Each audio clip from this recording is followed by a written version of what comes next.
Welcome to episode 2 of Side Hustle Sundays. I am Yolanda, and every week in this month, I am bringing you the blueprint that you need to get started with your side hustle.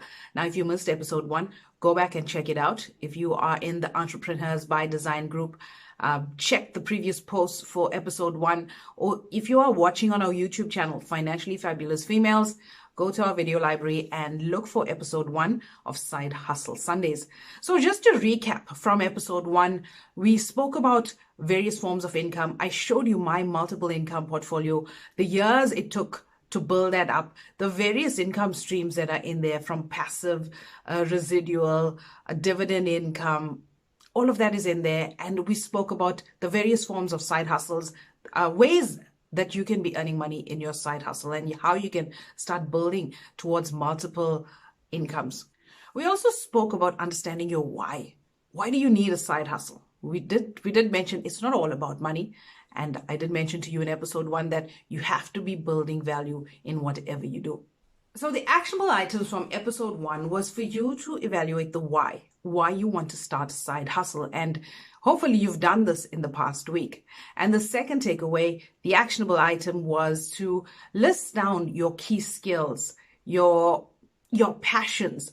What is it that you're good at that you can monetize? So if you have that list in front of you, let's get cracking. All right, so you have your list in front of you of your various skills, your talents, your hobbies. And remember, the stuff that you wrote down there are things that you're passionate about. And when you do this stuff, it doesn't really seem like work, but it's a passion. You love talking about it. If we lock you up in a room with a camera and Facebook Live, you can go on for hours and hours and hours talking about it. That's the kind of passion you need to be listing down on your list. So if you have a handful of things, now would be the time to start eliminating. If you have a lot of things, obviously knock them off to maybe the top 3 or 4 that you like the best. Not even 4, 2 or 3. Let's keep it at 2 or 3. And then we can move from there to find that one side hustle.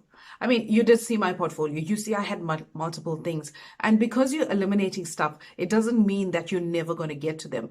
We want to niche down at this point. We can't do everything. I didn't start with everything. I started with one at a time. I built it. I automated it. I scaled it. I let it thrive. And I moved on to the next model. So this is what you want to do with yours. So get that book, a nice little hardcover notebook, and start writing these ideas down, because this is going to be your side hustle Bible from now on. Whenever you get stuck for ideas, any thoughts you have, it's all going to go into this little notebook. So let's sit with that list. The next thing that you're going to do, you have your list in front of you, and hopefully you have a handful of things. If you have a longer list, I want you to prioritize 2 or 3, your top 2 or 3 talents and skills on that list. Make a little note into it that these are the 3 that you want to pursue. Now, we're not going to pursue all 3 at this point. Remember, when it comes to my multiple income portfolio, I started with one at a time. I built it, I automated it, I scaled it, and I let it go. And then I started the next project. So because you're eliminating stuff, it doesn't mean you're never going to do it. It just means that you're niching down right now. You're trying to get cracking on just one thing. So we're going to start with a handful, 2 or 3. We're going to try and find our strongest of the 2 or 3. And to come to that process of validating those 3 ideas, I want to introduce you to the 10% rule. Now, the 10% rule basically states that of those handful of ideas you have, the 2 or 3, start talking to people about it. Whatever it is, you want to sell books, you want to sell courses, you want to sell cupcakes, whatever it is, start talking to 10 people about it. The key is to listen more than you actually talk. Hear their feedback. Will they buy from you? How will they buy from you? Will they buy online? Will it be a face-to-face transaction? Will they buy at a store? Will they shop on your online store? Listen to what they had to say about your idea. And obviously, you're going to jot that down. Another thing that I find the most useful is if I want to start a new online brand. I will utilize Facebook because that's my strength, right? Digital marketing is my strength. I'll utilize Facebook and I'll go to relevant groups. Like if cooking is your thing, go to recipe groups, food blogger, Facebook groups, and listen to what people are saying. Listen to the words they are saying. Try and understand what their problem is. What are the frequent questions that they're asking? the common questions, and you'll find in groups, people ask the same thing over and over. And because they're asking the same thing over and over, I want you to look at this with entrepreneurial eyes. There's an opportunity here.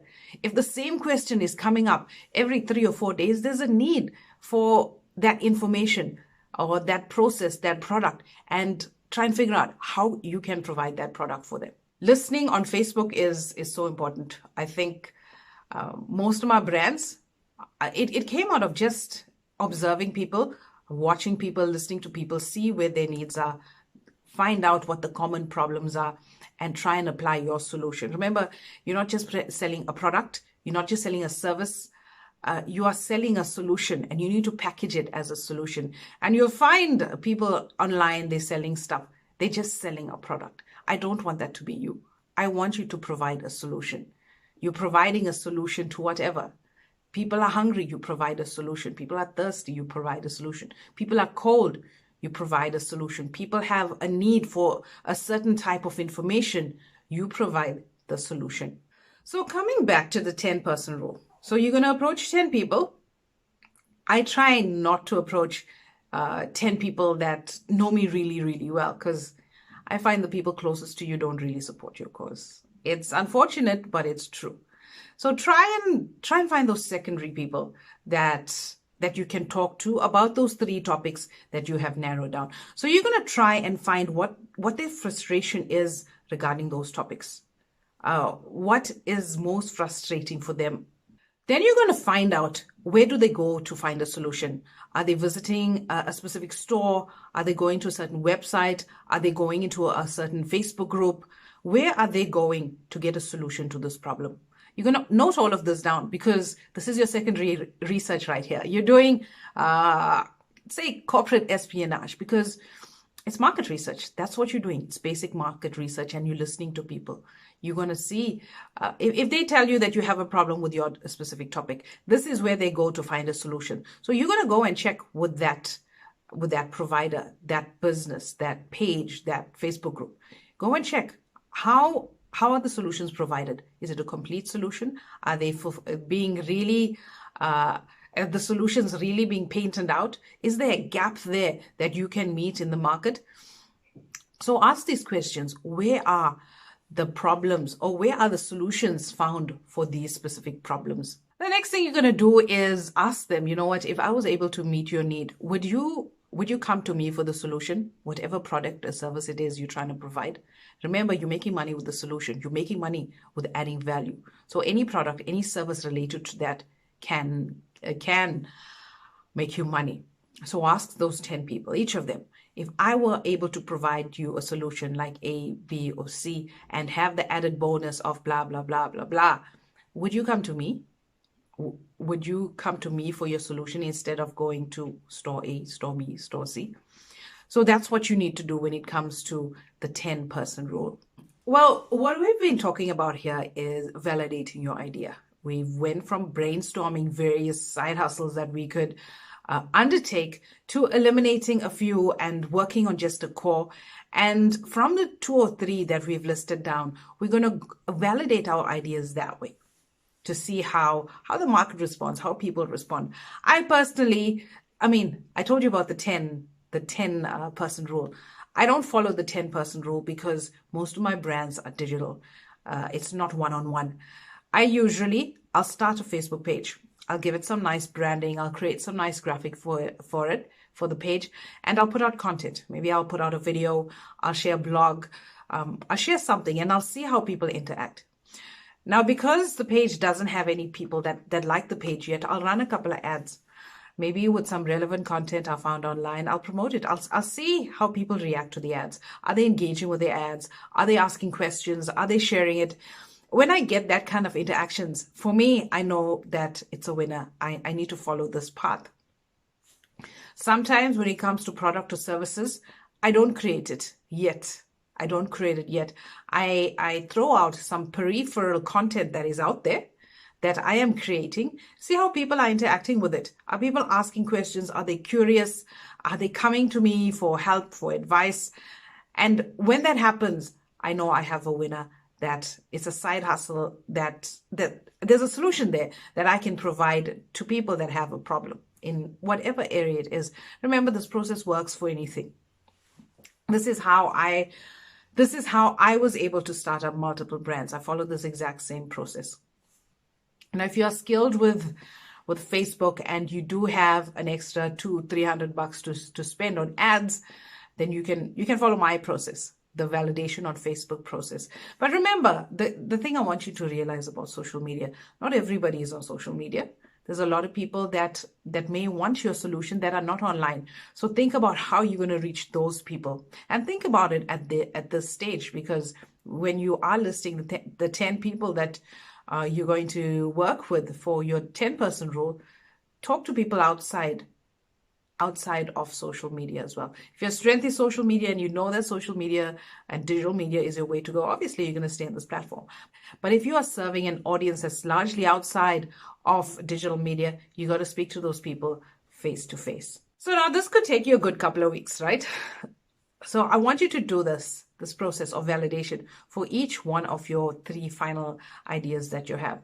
Obviously, if you only have one idea, you're only going to do it once. And from there, you're going to be able to tell from the bites that you get, you're going to be able to tell whether you're going to have people, an audience to serve with your side hustle. So that's pretty simple if you only have one. But if you're working with 2 or 3, obviously, you're going to look at the one that's the most engaging, but that's not the only criteria when putting out a side hustle. We got to work on the numbers as well. At this point, we want to look at market projections or sales projections and cash flow. Before we go and looking into the money side of things, let's discuss a few mistakes that people make when selecting their side hustle. Now we've gone through a process of validation. So you'll have all of these numbers in front of you. You'll have feedback in front of you. You basically have enough information to take a decision. But I want you to look at a couple of mistakes that people make when selecting their side hustle. Firstly, a lot of people pick something that everybody else is doing. Now, I want you to know that there's no unique idea. If you think you have something unique, I'm pretty sure there's somewhere in the world, somebody has already thought about what you're doing. The key here is to do it differently. Do it quicker, do it better, do it faster. Improve the product, improve the process, improve the service. If you choose to do something everybody else is doing, you can't just be another copycat. If you want to really make money, you got to really add value and do it differently. I don't want you to pick something that's really profitable, but you really don't have a passion for it. You know it's going to make you a lot of money, but you really don't have a passion for it. Maybe you can later on when you're a little bit more established, where you can pick something profitable, get a team together and let a team run with it, and you just monitor and let the team do the heavy lifting. But if you're not at that point, you have to start with your passion, because you don't want this to become another chore. You really want to enjoy the process, because remember, we pick something that we are passionate about, that we have skills and talents about. So don't make the mistake of picking something that's really profitable, but your heart is just not in it. So the next thing is, I don't want you to underestimate the cost that will be involved in starting up the side hustle. Now, a lot of what we discussed basically doesn't cost you a cent, unless you're doing my validation method of Facebook. But everything that we've done doesn't cost you a cent. But as we come up with product and service development and marketing and sales and automation, all of the costs come in there. So I want you to consider the costs as well. We'll obviously get to the stage of automation, and that will come with the process. But when it comes to validating your idea, keep that on the back of your head, that there are going to be costs involved, but you don't want to overcommit, especially if you don't have the startup capital to kick off your side hustle. Now, I know that you have 2 or 3. I don't want you to make the mistake of doing all 3 at once. I did mention, if you have those 3 and you're really passionate about it, you got to pick one and really master it before you move on to the next thing, because you're going to overwhelm yourself. I know you think that these are some brilliant ideas, and if you don't capitalize on them now, somebody else is going to come, but you're taking on too much. Especially if you have a full-time job, you have heavy family commitments and other commitments. You don't want to take on too much at your plate. You're going to frustrate yourself. You're going to reach a state of burnout, and I don't want that to happen. So that is why, I've spaced out these videos a week apart. It's easy to do back-to-back sessions on this, but I want to allow you the time to do the work before I give you the next bit of information, not to overwhelm you. And I don't want you to overwhelm yourself by taking on too much when it comes to side hustles. Don't do all three. Okay, just work on the one, just for now. Master the one, and then we'll just duplicate the process with the next thing. The next mistake I don't want you to make is going too broad with your side hustle in trying to serve everybody, because you can't serve everybody. You got to niche down as much as you can. For example, if you're into the cupcakes thing, everybody likes cupcakes. It's hard to find somebody who doesn't like cupcakes. So if everybody eats cupcakes, it doesn't mean you're going to be selling to everybody. You're going to sell at a certain income level. Maybe you're only looking at kids' parties. Maybe you're only doing corporate cupcakes, branded and that kind of thing. What I'm trying to tell you here is you want to niche down. All right. When you are trying to validate your idea, at this point, you want to niche down. You can't serve everybody. You have to tell some people no. Even if they're not your ideal customer, you're going to have to tell them no. So the key is to niche down. You can't serve everybody. So let's talk money. I know we haven't really spoken about designing a product or service or anything yet, but you should have an idea by now. For each of the topics that you have selected, you should have an idea about what your product or service is going to be and how much you're going to charge. If you don't, take a moment to sit and reflect what it could be. Now, I don't want you to start designing anything. Just have an idea in your head. Remember, what we're doing now is just basic planning. Nothing is set in stone. There's room to change as we go on in the process. Right now, we just want to project some profits. So have an idea of what your product or service is going to be and how much you're going to charge. And let's start projecting some cash flow for the next year or so. So the whole purpose of this exercise when it comes to the profit projections is to understand whether the side hustle is going to be worth our time. Is it worth putting in 4 or 5 hours extra a day for the profits that we're going to get? Obviously, with any business, profit doesn't just start rolling in. You got to lay out some cash in the beginning to set up your processes, maybe get some inventory, and then you're going to make some profit maybe after 3 or 4 months, depending on how big you're going with your side hustle. But we want to know whether it's going to be worth our time. And it's pretty simple at this stage. You don't want to be spending more than you make. Now, initially, that's what's going to happen. You're going to have to outlay some capital for you to start your side hustle. So I want you to consider the indirect costs that could happen, the time that is involved in the side hustle, what materials you would need, advertising, what raw materials you would need, your packaging, just a rough estimate of what this product or service is going to cost you to develop for each item, or depending on how you choose your business. So what is the cost going to be? Have that idea down. Essentially, all you want to establish is your expected income minus your expected profit.